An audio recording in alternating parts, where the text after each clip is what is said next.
Vamos a ir aprendiendo palabras en guaraní y haciendo oraciones. Te ayudará muchísimo con tu pronunciación y enriquecer tu vocabulario. Clase 24, guaraní 1, carne, so'o, so'o. Número 2, caro, jep, jep. Número 3, carretera, tapehuazú, tapehuazú. 4, casa, hoga, hoga. Número 5, cáscara, pire, pire. Número 6, cántaro, cambushi, cambushi.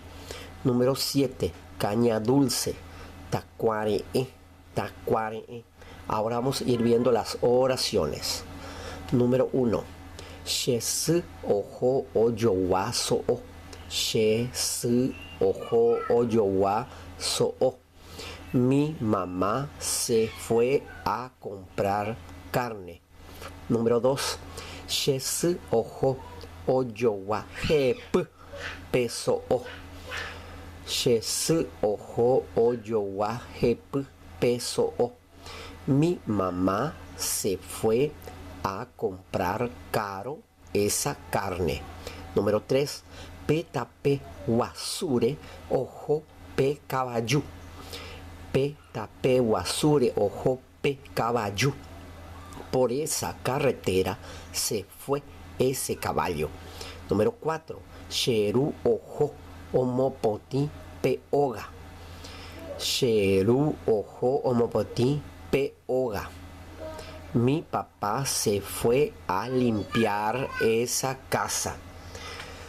Número 5, shesu owenoje pe narapire, shesu owenoje pe narapire.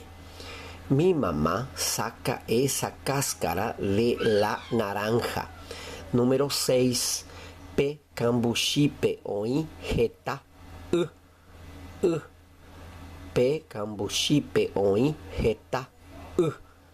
En ese cántaro hay mucha agua.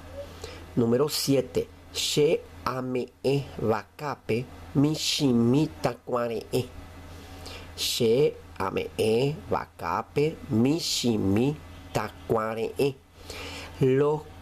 Yo le doy a la vaca un poquito de caña dulce. Mucha suerte con la pronunciación.